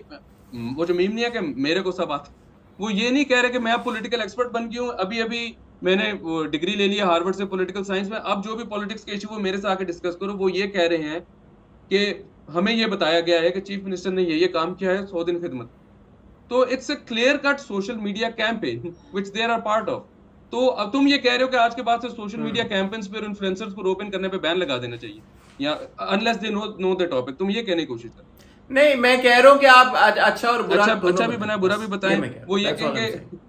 वो ये कहेंगे अच्छा आप मुझे पैसे दे Be दें सारे। politically active. No, be politically active. They're Be not being politically politically aware. active, they're just ताकि doing their आप जो job, they're ओपिनियन getting कर रहे paid हैं, to do a post and they're doing a post। कुछ लोग ये कह रहे हैं वैसे आजकल well, जो their discussion job- हो रही है कि इस चीज के लिए कुछ लॉज होने चाहिए, वो एक अलग डिस्कशन है, जिस तरह यूके में भी होती है, यूएस में भी हो रही है कि अगर कोई आप सोशल मीडिया इन्फ्लुएंसर इस्तेमाल कर रहे हैं फॉर सर्टेन थिंग, उसको क्या क्या पैरामीटर्स लगा सकते हैं टू इंश्योर। जिस तरह वो फायर फेस्टिवल हुआ था जिसको मॉडल्स ने सारे लोगों ने इंडोर्स किया था, वो सारे जजीरे पे पहुंच के उधर कोई बंदा ही नहीं था, कुछ हो ही नहीं रहा था वहां पे। तो लोगों ने सोचा कि ये सारे कूल लोग इंडोर्स कर रहे हैं इस फेस्टिवल को, चलो हम सारे वहां पे चलते हैं, बड़ा शुगर लगेगा। वहां पे कुछ था ही नहीं। तो फिर वहां से फिर ये बात शुरू हुई कि do they have moral responsibility the social media people, कि भाई आप लोगों ने लोगों के करोड़ों डॉलर लगवा दिए, उधर कुछ हो ही नहीं रहा था, और वो लोग सारे एकदम से हो गए भाई हमें तो नहीं पता, हमें तो पैसे मिले थे ये पोस्ट करने। तो उस केस में आप लोगों को ये अर्ज करें, नीचे कोई डिस्क्लेमर डालें कि भाई ये मुझे पैसे मिले हैं, as long as you doing that, मुझे पैसे मिले हैं, या फिर ये आप अपनी रिसर्च खुद कर लें, भाई साढ़े ते ना रहना, वो काम ठीक है। बट बाकी ठीक है, अगर तुम्हारा ओपिनियन ये है कि अगर वो एक चीज पे बोले तो हर चीज पे बोले, वो भी हो सकता है। I am sure you will agree कि मैं कोई इमरान खान का सबसे बड़ा फ़ैन नहीं हूँ, और उनकी दौर में हमने बेशुमार एक्टर्स को बड़ा एक्टिवली देखा है अपना ओपिनियन शेयर करते हुए, उनको सपोर्ट करते हुए। कंटेनर अल मशहूर कंटेनर के ऊपर बड़े लोग गए हैं, बड़े इन्फ्लुएंसर्स गए हैं, बड़े जर्नलिस्ट गए हैं। एक्टर तो छोड़ो, जर्नलिस्ट का तो मतलब आपकी न्यूट्रलिटी जो है वो आपकी जॉब का हिस्सा है, लेकिन हमने जर्नलिस्ट तक को देखा कि जी वो कंटेनर पे खड़े हुए सब कुछ किया हुआ है। सो आई अंडरस्टैंड, ये होता है, आपकी एफिलिएशन भी होती है, आपकी एसोसिएशन भी होती है। मैं इस बात से बिल्कुल इनकार नहीं कर रहा कि दुनिया में भी ऐसे होता है कि एक्टर्स को रोप इन किया जाता है, इन्फ्लुएंसर्स को रोप इन किया जाता है। बल्कि हमने पिछली बार ध्रुव की बात की, जिन्होंने अगर उस आर्ग्यूमेंट को आप काउंटर कर दें तो influencers can play a huge role in shaping up public opinion and in diverting public opinion. All I am saying is कि जो भी एक्टर जो भी इनिशिएटिव को सपोर्ट करे ज़रूर करे, लेकिन थोड़ा सा रिस्पॉन्सिबिलिटी के साथ करे, क्योंकि ये वो वाला चीज़ नहीं है कि आप अगर पखे बेच रहे हैं तो आप ऐड कर लें। थोड़ा सा जब आप पॉलिटिक्स की बात करते हैं या इवन टोबैको की बात होती है तो रिस्पॉन्सिबल उसकी मार्केटिंग की बात आती है ना, अल्कोहल पे रिस्पॉन्सिबल मार्केटिंग की बात आती है। और 50 ये जो अब नया ये आया है, ये जो निकोटीन के काफ़ी सारे ब्रांड्स आए हैं, इसके ऊपर रिस्पॉन्सिबल मार्केटिंग की बात होती है। So same with politics, I think वहाँ पे you just need to be a little more responsible in what you say. आप पैसे भी लें, लेकिन फिर भी आप बिल्कुल टोन डेफ किस्म की मोमेंट जो कमेंट्स है ना वो ना पास करें। That's all I am saying. It can be done in a better way is all I am saying. Just because somebody is paid you money does not mean कि आप अपना जो बात कर रहे हैं, जो भी मैसेज अक्रॉस कर रहे हैं, उसमें आप बिल्कुल ऐसे पोर्ट्रे कर देंगे यार कि ओके ही है, 100 डेज ऑफ मरियम नवाज जबरदस्त, बेहतरीन, दूध की नहरें, शहद के घर, थोड़ा सा ना उसको तरीके के साथ करने। That's all I am saying. ठीक है, वेल टेकन, वेल टेकन। लेकिन ये एक है बात, ये तो मानोगे बात के बात जो है वो डिलीवरी पे आई है, बात जो है वो प्रोजेक्ट्स पे आई है, टॉपिक्स पे आई है, not to again support a party और नॉट सपोर्ट अ पार्टी और बी पटवारी और बी यूथिया। बात ये है कि आप as long as we're talking on issues, as long as we're talking about work on the ground that needs to be done, तो फिर ठीक है। अगर आप वैसे ही कह रहे हैं कि हम कर यार देखो ये मरियम नवाज ने पब्लिक वाईफाई लगवाया लाहौर में, बहुत ज़बरदस्त बात है, बहुत ज़बरदस्त बात है। मुझे जब पता चला मुझे दिल से बड़ी खुशी। मैंने कहा यार ज़बरदस्त, हम बाहर के मुल्कों में दुबई भी जाते हैं तो कहीं पे मॉल शॉल में वाईफाई लग जाए हम खुश हो जाते हैं यार कि ठीक है, क्योंकि वहाँ पे डेटा थोड़ा सा लिया होता है, आपको कभी कभी ज़रूरत पड़ती है यार पब्लिक वाईफाई यूज़ करने की, आप खुश हो जाते हैं। कभी आपकी सिम नहीं चल रही होती, सिम नहीं होती आपके पास, आपका वाईफाई लग जाता है, fantastic. But on the other hand आज की खबर है कि नेटफ्लिक्स के ऊपर आपने फाइलर और नॉन फाइलर्स के लिए एडिशनल टैक्सेस लगा दिए नेटफ्लिक्स के ऊपर। मैं इसको चीज को नहीं समझता कि ये कोई अच्छी चीज है, या आपने मैंने मुझे तो पक्की पड़ी है ना, पीआईए की वेबसाइट से मैंने टिकट खरीदी और 35,000 रुपये मैंने एक्स्ट्रा टैक्सेस में पे किए। मैं चौथी बार ये बात को बता रहा हूँ क्योंकि मेरे दिल को बड़ी लगी है ये बात जाके, क्योंकि वो जो पीआईए है उसके पास पेमेंट गेटवे ही नहीं है पाकिस्तान का, इंटरनेशनल पेमेंट गेटवे है। So any transaction on the PIA website is treated as a foreign transaction, and foreign transaction के ऊपर as a Pakistani you end up paying additional taxes. So ये सारे मसले भी तो है ना यार जो ये आप कोई इनको कह नहीं नहीं। सकता कि मसले नहीं इस टाइम पे, तो फिर प्रॉब्ली हाँ, तो मैं मुझे लगता है कि मेरी स्टैंडिंग है कि मैं मरियम नवाज के वाईफाई की तारीफ कर सकता हूँ, क्योंकि मैं ये सारी बातें कर रहा हूँ कि यार कि ये मसले, ये नेटफ्लिक्स के ऊपर आपने एडिशनल 5% अगर आज टैक्स लगा दिया है, या मेरे पीआईए के मेरे 35,000 रुपये एडिशनल टैक्स है, उसमें मैं शोर मचा रहा हूँ, या बिजली का बिल इतना आ गया है जो कि नहीं इतनी ज्यादा नहीं होनी चाहिए, गैस है नहीं है अभी भी कराची में, मतलब आज कल भी गैस की लोड शेडिंग हो रही है। तो मैं जब इन इश्यूज के बारे में बात करूं और फिर कोई अच्छा इनिशिएटिव है तो हाँ ठीक है, अगर उसके मुझे मरियम नवाज पैसे दे रही है तो मैं कर लूंगा बात उसकी, लेकिन मैं ये बातें भी तो कर रहा हूँ ना सारी, तो ये करो और वो करो, बस सही है। That's all I am saying. नहीं ठीक है यार। साहिल अदीम को जानते हो तुम? जस्ट टू कंप्लीट आगे चलो यार। आई थिंक हाँ। एक तो बस लास्ट पॉइंट यही है कि सारे एलिमेंट्स हैं, हालात बड़े खराब है, लोगों को जायज गुस्सा भी है, और इलेक्शंस पे भी इलेक्शन का भी इशू है, लोगों का लव और इमरान खान भी है, तो उनको इस बात पे भी थोड़ा सा गुस्सा है, थोड़े से एथिक्स भी फॉलो करने चाहिए। सो आई थिंक एक मिक्स प्लेट है, लेकिन आई एम जस्ट सेइंग कि 100% ये नहीं है कि गलत है, और वो वी एग्री ऑन दैट कि दोनों चीजें अगर बैलेंस करके चलें तो बेहतर हो सकती है। साहिल अदीम साहब का मुझे कौन है यार वो वो साहिल पाकिस्तान के जॉन ट्रेवोल्टा है, उनका हेयर कट देखा ना, बिल्कुल वो वाला है। यार ये यार तुमने शॉर्ट फिश में जॉन ट्रेवोल्टा का जॉन हेयर स्टाइल ट्रेवोल्टा, देखा? मैं जॉन ट्रेवोल्टा कहाँ से आ गया बीच में? मैं साहिल यार अदीम का आप पूछ वो रहा हूँ लोग तेरे माइंड ना से। कर जाएं, लोग फिर बड़ी बेइज्जती करते हैं यार ऑनलाइन। हसन कैसे डील करते हो यार तुम लोगों को जब वो बेइज्जती करते हैं? इग्नोर करना सीखो। ठीक है हाँ, तो साहिल अदीम की हम साहिल बात अदीम करेंगे, क्या क्या करते बात हैं? कौन करेंगे? है साहिल अदीम? कौन है साहिल अदीम? यार he is a motivational speaker, he is a YouTuber, और क्या कहते हैं इस्लाम के ऊपर उनकी नॉलेज है, एक कहते हैं कि मैं दीन को पढ़ता हूँ। रिलीजियस स्कॉलर है या नहीं है? ये कंटेस्ट फैक्ट जो है ना, ये कंटेस्ट कर रहे हैं लोग कि is not a religious scholar. तुम्हारी नजर में भी मैं कौन religious हूँ डिग्री scholar? देने वाला उनको, लेकिन उनसे जब 2-3 दफा पूछा है, आई थिंक शहजाद गयास, वो भी हमारे लम्स में होते थे हमारे साथ, वो उनका आजकल पाकिस्तान एक्सपीरियंस बड़ा अच्छा जा रहा है माशाल्लाह।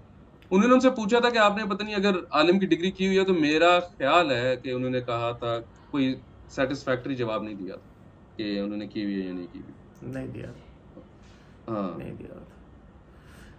Why is it that every few years it appears so कि कोई ना कोई जैसे उस दिन हम म्यूजिक में बात कर रहे थे, एक फिनोमिनन चांद फतेह अली खान, इसी तरह साहिल जो अदीम हमारा को आपने चाहे हाथ फतेह अली में खान ऐसे- बना दिया, उनके फॉलोअर्स माइंड करेंगे। नहीं मैंने ये नहीं कहा, मैंने कहा कि एक फिनोमिनन, हर एक ये जो आपका फील्ड होता है उसमें कोई ना कोई फिनोमिनन आता है। सो साहिल अदीम का भी बड़ा एक राइज हुआ है पिछले कुछ सालों में। What do you attribute that to, and how do you see his influence on the youth of today and generally on people? हाँ, बड़ा लोडेड सवाल है यार। साहिल अदीम साहब, आई थिंक 2-3 मेन फैक्टर्स है ना। एक यही है कि एक तो वो सबसे बड़ी मतलब अथॉरिटी को इन्वोक करते हैं, इस्लाम के बारे में बात करते हैं आगे। जब आप इस्लाम की बात करना शुरू कर देते हैं और आप ये कहते हैं कि अरबिक में वर्ड ये है, हमारे मजहब में वर्ड ये है, हमारे दीन में ये कहा जाता है, हमारे इस्लाम में ये बात है, तो फिर तो वैसे ही फिर सारे लोग खामोश और बैठ जाते हैं कि यार ऑब्वियसली मतलब माशाल्लाह रिस्पेक्टफुल बात है जो आप कर रहे हैं, तो इसके ऊपर तो हम कुछ नहीं बोल सकते। दूसरा एक और आई थिंक बड़ा इंपॉर्टेंट एलिमेंट है उनकी कामयाबी में, वो है अमेरिकन एक्सेंट। वो अमेरिकन इंग्लिश कह रहे हैं, अमेरिकन एक्सेंट निकाल, वो बीच में थोड़ा सा जॉब्स और प्रॉब्लम और प्रॉपर्टी एंड कंट्री बोल देते हैं ना कि भाई मैं तो अमेरिका, कैलिफोर्निया, टोरंटो, कनाडा, इस तरह करके जब बोलते हो तो लोग कहते हैं यार जरूर ये बंदा कोई पीएचडी। तो ये दोनों एलिमेंट जब मिलते हैं तो ऑब्वियसली लगता है कि कोई बड़ी इल्म भी है इनके पास, इस्लाम का भी इल्म है, इंग्लिश का भी इल्म है, पढ़ाई भी बड़ी गुड है। लेकिन तीसरा जो एस्पेक्ट जो मेरे ख्याल है जो सबसे इंपॉर्टेंट है, वो ये है कि हमारी जिस तरह तुम बात कर रहे हो कि काफी चीजें खराब हो रही हैं और बहुत ही we are at a very low point, तो ऐसी सिचुएशन में जब कोई बंदा आके when you are at your the lowest of your lows, कोई आके ये कह रहा है कि यार आपका भी गुड सीन है, आप भी बड़े जबरदस्त हो, आप भी बहुत अच्छे हो, हम तो मुसलमान हैं, हम सबसे बेस्ट है, हमारा सबसे गुड सीन है, तो आप कहते हो कि यार इस बंदे को सुनना है, ये बंदा ठीक है। ये कह रहा है कि भाई मैं मेरा बड़ा गुड सीन है। तुम्हें याद होगा वो जैद हामिद साहब, वो होते थे 2000, अभी भी हाँ हैं हाँ माशाल्लाह, हाँ अभी उनकी वीडियोस आती हैं। पिंडी में फतेह जंग में पीछे कैमो जैकेट पहन के ऊपर नाइट गियर लगा के G3 लाइफर पकड़ के तो अकेले हवा में ही लड़ाई कर रहे हो जंग करते हुए अपनी वीडियो बना के यूट्यूब पे चढ़ा देते हैं, सोशल मीडिया पे। तो जैद हामिद साहब भी 2008, 9, 10, 11 में बहुत ज्यादा हिट थे, क्योंकि जब वो आते थे तो वो कहते थे कि कुस्तुनतुनिया से ग्रनादा है, ग्रनादा से वो अंदलूस है, अंदलूस से कुर्दोबा है। तो लोग कहते थे कि यार देखो स्पेन का भी पूरा मैप आता है, और एट द सेम टाइम घोड़ा लेके तो वो लाल किले पे भी चढ़ गए हैं, और वो उधर पे हमें इंडिया भी फतह कर दी है। तो यार ये काम ठीक है कि मतलब नॉलेज भी है, इंग्लिश भी बोल ली, और सारा कुछ हम लोगों को ये भी बता दिया कि हम तो बड़े बेस्ट हैं, हम लोग तो मतलब जब तलवार उठाते हैं तो हमारा बड़ा वो जबरदस्त काम हो जाता है। तो साहिल अदीम की भी मुझे थोड़ी वैसी वाइब्स मिलती हैं कि आके आप कह दो कि इसको तो अरबी नहीं आती, इसको तो दीन नहीं आता, इसको मुसलमान नहीं आता, हम लोग मुसलमान हैं, हम लोग बड़े जबरदस्त है। नो बात लंबी हो रही है, लेकिन एक वो मुझे साहिल अदीम का मैंने क्लिप देखा था जिसके अंदर पूछा था कि इंडिया के जो वो हैं सीईओज, वो सारे इंडिया के जो लोग हैं वो सीईओज बन रहे हैं बड़ी टेक कंपनीज के, गूगल के, माइक्रोसॉफ्ट के, कोका कोला के, आगे पीछे मास्टर कार्ड।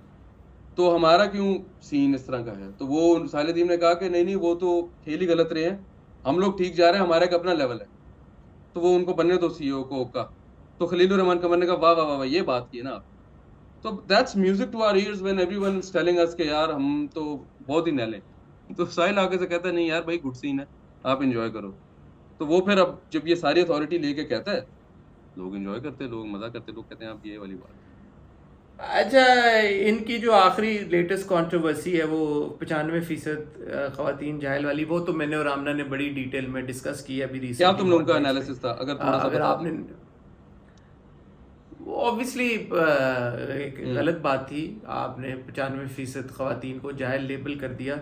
हालांकि वो अगर आप प्रोग्राम देखें तो उसमें वो विमेन राइट्स और ह्यूमन राइट्स की बात हो रही है कि विमेन राइट्स जो है it's a subset of human rights, या how different are women rights as compare to human rights, एक ही चीज़ नहीं है इसेंशली, ये टॉपिक था। तो वहाँ पे वो बातों बातों में वो गए तागूत की तरफ। बेसिकली उनका पॉइंट ऑफ व्यू ये था कि जो ख़वातीन हैं, क्योंकि 95% ख़वातीन जाहिल हैं, तो जो 5% पढ़ी लिखी ख़वातीन हैं और 25% एलोक्वेंट मर्द हैं, उनको चाहिए कि सोशल मीडिया को एक टूल बनाएं और एक मूवमेंट शुरू हो, और जो गांव की ख़वातीन हैं जो कि इन हिज ओपिनियन जाहिल हैं सारी, जिनको नहीं है समझ, उनको इन्फॉर्मेशन मिले, वो फिर अपनी अपनी मस्जिदों में जाएं और मस्जिदों से फतवे लें कि उनके साथ जो ज्यादती हो रही है वो तागूत के जुमरे में आती है। और तागूत की definition as per Sahil Adeem is के एनी स्ट्रक्चर, एनी सिस्टम जो कि अल्लाह के बनाए हुए सिस्टम के मुकाबले पे आप खड़ा कर देते हो। और उसकी एग्जाम्पल उन्होंने जॉइंट फैमिली की भी दी कि यार जॉइंट फैमिली का जो सिस्टम है ये एक तरह से मतलब जो उसमें रिस्पॉन्सिबिलिटीज, एडेड रिस्पॉन्सिबिलिटीज बहू के ऊपर आ जाती हैं, देर वो उसके ऊपर वो असाइन नहीं की गई हमारे दीन में। तो ये जो सिस्टम है ये अल्लाह के बनाए हुए सिस्टम के मुकाबले पे आपने अपना एक सिस्टम क्रिएट कर लिया, एंड हेंस इट इज तागूत। एंड हेंस जब आप मस्जिद में जाके इसके खिलाफ फतवा लेंगे तो मौलवी के पास और कोई चॉइस नहीं होगी, वो आपको वो फतवा देगा। या सिमिलरली प्रॉपर्टी के डिस्प्यूट है, या आपका शौहर आपको मारता है या जो भी करता है, तो उन्होंने उसको तशबीह इस चीज़ से दी कि यार कि कोई भी सिस्टम जब अल्लाह के बनाए हुए सिस्टम के मुकाबले पे लाया जाता है उसको आप तागूत समझ लें, और मौलवियों को, मस्जिदों को मोबिलाइज करें और वहाँ से आप फतवे लेना शुरू करें इन चीज़ों के ऊपर। और इस तनाजुर में उन्होंने कहा जी कि जो 95% औरतें जाहिल हैं, लेकिन मर्दों का उन्होंने कहा कि 5% मर्द, 25% मर्द जाहिल हैं, 50% जो है वो ना इधर के ना उधर के हैं, और 25% मर्द है वो एलोक्वेंट है, वो गैलप के साथ सर्वे किया था उन्होंने। औरतों को उन्होंने ये कर नहीं, उन्होंने कहा मेरे पास ये सैंपल है, आपके पास अगर सैंपल है तो आप मुझे कंटेस्ट कर दें कि जी कि हमने सैंपल कलेक्ट किया, उसमें 100 की 100% जो है वो खवातीन वो जाहिल हैं या नहीं हैं, या 10% जाहिल हैं, या व्हाटएवर। तो आई थिंक प्रॉब्लम ये आती है कि उन्होंने अरबी वाला जाहिल लिया यहाँ पे, जहाँ के हमें पता है कि आम जबान में कोलोक्वियली स्पेशली पाकिस्तान में जाहिल को एज एन इंसल्ट समझा जाता है। तो अगर प्लांटेड से ही अगर क्राउड में से एक लड़की ने ये कहा कि जी आप इस बात पे अपोलोजाइज करें कि आपने 95% खवातीन को जाहिल किया है, तो बजाय लिंग्विस्टिक्स की निटी ग्रिटी में जाने के आप आगे से कह दें जी बेटा I am sorry, I didn't mean it as an insult, what I meant to say is that 95% of the women are unaware और अनएजुकेटेड और illiterate and don't know any better. अब ये कर देते बात तो उनकी बल्ले बल्ले हो जाती, सब कहते वाह वाह छा गए। लेकिन क्योंकि प्रॉब्लम ये है कि हमारे यहाँ कोई भी अगर पब्लिक अरीना में आ जाता है और चाहे वो मोटिवेशनल स्पीकर हो या रिलीजियस स्कॉलर हैं, जो भी हो, कॉकी होना उनका और उनका एरोगेंट होना और पॉम्पस होना वो तो वाजिब है उनके ऊपर। सो उनको शायद ये लगता है कि जी कि हम जब तक ये सारी चीज़ें नहीं होंगे हमारे ओपिनियन में वक़्त नहीं आएगी। सो मेरा प्रॉब्लम ना साहिल अदीम से है ना बाकी मोटिवेशनल स्पीकर से है स्लैश रिलीजियस स्कॉलर से है, मेरा प्रॉब्लम लोगों से है। मैं मतलब तुम्हें इंसान ही बुरे लगते कि भाई आजकल के नहीं, मैं कह रहा हूँ आजकल के दौर में किसी को भी ब्लाइंडली फॉलो ना करें भाई, किसी को ब्लाइंडली फॉलो ना करें। आपको साहिल अदीम अच्छे लगते हैं जरूर फॉलो करें, लेकिन अपनी रिसर्च पूरी करें। आप समझें चीज़ों को, मसलों को समझें, लोगों के आर्ग्यूमेंट्स को समझें। जब आपको एक इंसान अच्छा नहीं लगता और आप उसको राइट ऑफ, जैसे बहुत सारे लोग साहिल अदीम को राइट ऑफ कर देते हैं, खलील रहमान कमर को राइट ऑफ कर देते हैं, हमने सुनना ही नहीं है। नहीं, आप राइट ऑफ जरूर करें उनको, लेकिन सुन के राइट ऑफ करें ताकि आपके पास सॉलिड ग्राउंड हो, आपका आर्ग्यूमेंट हो कि यार इस वजह से मैं इसको राइट ऑफ कर रहा हूँ या कर रही हूँ। साहिल अदीम ने ये बात बोली, मैंने सुनी ये बात, he is not making sense, and then say why he is not making sense, and then say that you disagree with that person and you want to write off that person, because otherwise all that creates is confusion. नहीं, सही बात है।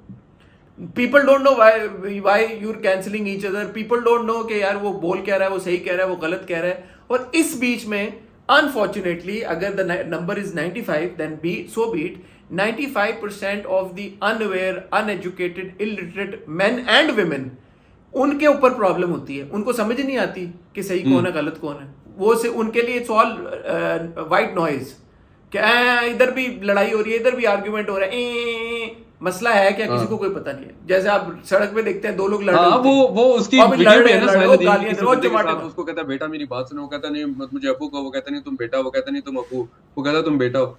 दोनों मेरे ख्याल से 40-40 साल के। मसला क्या है? बाप बेटा मसला कोई नहीं समझता। तो जब तक आप मसला नहीं, ये वही वाली बात है जो हम आगे बात कर रहे थे, जो हमारे क्रिटिक्स हैं, इतनी गाड़ी अंग्रेजी में आप रिव्यू लिख के दे देंगे लोगों को, प्रेशर पड़ेगा ना भाई, ये इधर जिधर से आया हट जाओ, इसको रास्ता दो, इसको आने दो। यही चीज है, एग्जैक्टली यही चीज इधर हो रही है कि यार इतनी बड़े बड़े अल्फाज, इतनी बड़ी बड़ी बातें करके ये प्रिटेंड कर देना कि मुझे सब आता है, तुम जाहिल हो सारे, that is not the way to go. सही बात। That is not the way to educate and inform people. Education का तो मतलब ये होगा ना कि तुम आप पहले बताओ उनको लोगों को के चीजें हैं क्या, बजाय इसके कि तुमको शेम करोगे, तू भी जाहिल है, तू भी जाहिल है, तू भी जाहिल है। आज जो मैंने लफ्ज सीखा है वो किसी को नहीं आता। मैं आपसे माफी मांगता हूँ, आप मेरी बेटी जाहिल है। लाहौर में बैठी लड़की को ये नहीं पता ताकूत क्या है भाई। अबे नहीं, अगर उसको पता तो वो आने। मुझे अब साइंस की बहुत सारी चीजों का नहीं पता, मुझे नहीं पता कि खैर हसन हो ना, नासा क्या कर रहा है। यार तुम्हारे फैंस मजाक कर जाते हैं यार, मैं तुम्हारे फैंस को भी डिस्क्लेमर दे दूं यार, मैं हसन को बहुत पुराना जानता हूं, ठीक है, 20 साल से, तो मैं इसका मजाक करता हूं। आप लोग प्लीज माइंड ना करें कि he is being disrespectful to our Hassan. किसने माइंड किया है? तो कमेंट्स पढ़े जिसमें लिखा होता है he was being so proudy with sir Hassan. भाईजान मेरा दोस्त है, ये प्राउडी सर हसन बाद में बने, सो मैं जो इसका मजाक करता हूं माइंड ना किया। तू इतना फॉर्मल बन के वीडियो करता है कि शायद लोगों को लगता हो कि पता नहीं मेरा तेरा फॉर्मल नहीं, कोई फॉर्मल रिलेशनशिप नहीं। अच्छा, तो बैक टू साहिल भाई। मैंने तो ये कमेंट नहीं देखा, लेकिन बस ठीक है, तू कह रहा था। नहीं, लोगों ने माइंड किया था एक दो, वरना मैं हाईलाइट करता, पिन करता उस कमेंट को। नहीं, लोगों ने कहा कि भाई तुम्हारी हिम्मत कैसे हुई हमारे सर से ऐसे बात करने के लिए। मैं उनको यार सॉरी, गलती हो, लोग माइंड करके। अच्छा, नहीं तो ये बात है यार, मुझे ऐसा लगता है कि लोगों को अनइन्फॉर्म्ड होना, अनएजुकेटेड होना, इल इन्फॉर्म्ड होना आजकल के ज़माने में इज़ नॉट एन एक्सक्यूज़।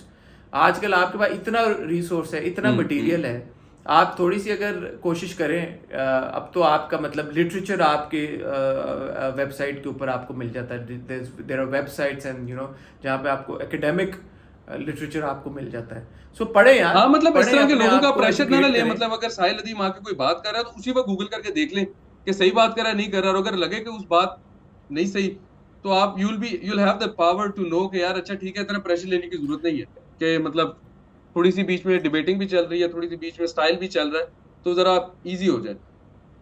वही तुम्हारी वाली बात से एग्री कर रहा हूँ कि खुद अपने आप को अगर लोग अवेयर बना लें और कुछ जरा थोड़ा सा इस तरह के लोगों पे इतना ज्यादा रिलाई करना छोड़ दें। अगर आपको इसी पॉइंट ऑफ व्यू बोलने का तरीका पसंद है तो फॉलो भी करें, बट लाइक या blindly do your research, blindly ना करें। 2 अच्छी बातें सुन ली, 4 अच्छी बातें किसी की सुन ली और अब आपने कहा ये सही है, नहीं। क्योंकि लॉजिकली ये बात ही अजीब सी है कि मेरे पास एक सैंपल है जिसमें 95% खवातीन जो है, मतलब अगर आपको बंदा ऐसी बात कर ही रहा है तो आप अगली बात you'd be like okay I don't want to listen to you, क्योंकि आप अजीब ही बात। यार probably सैंपल गलत नहीं है। 95 मैं सिर्फ इसमें ऐड करना चाहूंगा कि उस 95% में आप मर्दों को भी इंक्लूड करें। 95% मर्द और औरतें। कितना लिटरेसी रेट का ये मतलब नहीं होता कि आप वेल इन्फॉर्म्ड हैं या वेल एजुकेटेड हैं या वेल अवेयर हैं। वेल अवेयर होना, वेल इन्फॉर्म्ड होना, नॉलेजेबल होना, ये फर्क है फ्रॉम बीइंग लिटरेट और illiterate. So probably 95% of men and women are ill informed, शायद ज्यादा हो 95% से, बट आप उनको जाहिल ना लेबल करें, क्योंकि जाहिल जो है इट्स एन इंसल्ट। और वो दूसरा ये भी है ना, इसको आप back to the point of governance and systems and वो सारा कुछ। मैं और तुम बड़े मामलात पे जाहिल होंगे, बिल्कुल। तुम शायद नहीं, याद है जब हमारी लड़ाई होती थी काफी सारी चीजों के ऊपर मैं जाहिल, तू आगे से कहता था तू जाहिल तो नहीं, लेकिन ये है ना कि वो bringing it back to the governance वाली बात, कि ये वाली बात भी ना, जो मोटिवेशनल स्पीकर्स और टीवी पे आके जो सारे लोग खुतबा देते रहते हैं कि तुमने क्या किया है मुल्क के लिए, तुम क्या कर सकते हो, इलिटरेट रहने की कोई वजह नहीं है, जाहिल रहने का कोई रीजन नहीं है। ये भी एक I think to take it with a pinch of salt कि चलो सही है, हम तो अवेयर होना चाहिए हमें, बट आप हर चीज में से ही गवर्नमेंट को और हर चीज को बरी ज़िम्मा नहीं कर सकते कि यार क्या कहते हैं, सही है ना स्कूल बनाएंगे, ना हॉस्पिटल्स बनाएंगे, ना कोई और अरेंजमेंट रखेंगे लोगों के लिए, बस कहते जाएंगे कि अपने बलबूते पे सब कुछ करते जाओ, हम बस सारा या एनीवे।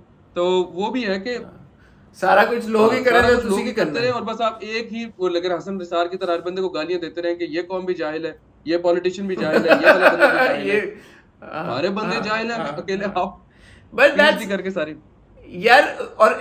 और देखो, क्योंकि साहिल अदीम की टर्मिनोलॉजी में, क्योंकि मेजॉरिटी जाहिल है, अनअवेयर है, अनइन्फॉर्म्ड है, इल इन्फॉर्म्ड है, तो इस तरह का कोई जो बड़ा बोल बोलता है ना, लोग प्रेशर में आ जाते हैं फिर। नहीं, वो इंग्लिश वाली मैं बात कर रहा हूँ कि वो साहिल अदीम बीच में I was in California, I was in Alaska, तो लोग बंदे अब ऑब्वियसली अगर लोगों को एक्सपोजर नहीं है इस तरह की इंग्लिश के साथ, तो वो एकदम से सुनेंगे तो कहेंगे कि यार ये बंदा जेन्युइन है, ये देखा इसने किस तरह इंग्लिश में आके। तेरा किसी से एक दोस्त से डिस्कस कर रहा था, अदील से, जो हमारा दोस्त है, तो अदील आगे से ये कह रहा था कि वो साहिल अदीम वो वाली वाइब देता है कि मुझे नहीं होता कि एक आपका बाहर से कोई कजन पढ़ के आता है तो फिर आप घर वालों के साथ बैठे होते, तो वो आगे से अपनी इंग्लिश में कह रहा होता है कि यार कंप्यूटर साइंस करो, उसमें बड़ा स्कोप है, तो फिर घर वाले कहते हैं देखो इसकी बात सुनो, ये देखो ना कितनी जबरदस्त बात कर रहे हैं। जैसे तू है, मैं यही कहने लगा था, तू तो अमेरिकन एक्सेंट भी कर लेता है, ब्रिटिश भी कर लेता है, तेरा तो सीन मल्टी एक्सेंट गाय हूं यार मैं तुझे एक प्रोग्राम खोल के देता हूं से आ जाए यार, jobs and property and like style, तो वो लोग कहे यार अब हट जाओ सारे, ये अनुपमा। अच्छा, शहजाद की पॉडकास्ट में जब उसने कहा ना कि आप तो नेस्ले के लिए जाके वो करते हैं, कहते हैं क्या रियली अनिका मैंने देखा एड्स की जो बात हुई तो एकदम my team will check it out, वो एकदम से ही माय टीम समझे के देखा, फिर सुनो इसको कैसे इसने चुप कराया सब। तो बट या आई नो एपिसोड लंबी हो गई है, तो भी हम आखिरी वाली बात अगली वाली में कर लेंगे, बट या और क्या बात रहेगी, सारी तो कर ली, अगले एपिसोड में पिएंगे मिलके। चल अगले एपिसोड में कोक स्टूडियो की बात कर लेंगे। मैं तो म्यूजिक का इतना चीता नहीं हूँ, तूने एक नहीं यार आराम से करेंगे, 2 लाइनों में अगर कुछ कहना है क्यों कर रहे हैं, आराम से करेंगे, मजा आएगा, बहुत मजा आ रहा है, ऑलरेडी मजा आ रहा है, एंजॉय कर। चल ठीक है यार, तुझे बहुत मुबारक हो 10वीं एपिसोड की। यार तुमने मजाक उड़ा के मेरे सारा कैसे गुजर गई 10वीं एपिसोड। ठीक है, अरे नहीं यार ख्वातीनो हज़रात, आप ये वीडियो देख रहे हैं तो मैं चाहूंगा कमेंट सेक्शन में उस्मान को बहुत बहुत यार फिर थंबनेल लगा देना 10th बर्थडे ऑफ नॉनस्टॉप, ये वो जरा केक बीच में डाल देना जरा। 10th बर्थडे तो नहीं है, 10th एपिसोड है, तो 10 इयर्स का हो गया। तुम ऑन बोर्ड नहीं हो मेरे साथ सेलिब्रेशन में, बस ठीक है रहने दो। तो आप उस्मान को मेरी तरफ से भी मुबारकबाद दें, अपनी तरफ से भी मुबारकबाद दें, मैंने खुद तो उसको दे दिया है। Please make him happy, it's a big thing. Non stop की आज 10वीं एपिसोड है, आज 10 हो गई हैं, पलक झपकने में 100 हो जाएंगी, और जब 1000 होंगी फिर उस्मान पता नहीं क्या करेगा इंशाल्लाह। तो आप अपना साथ हमारे साथ बनाए रखें, इंशाल्लाह बहुत जल्द आपसे मुलाकात होगी। अपना ख्याल रखिएगा, दुआ में याद रखिएगा। खुदा हाफिज़, थैंक यू।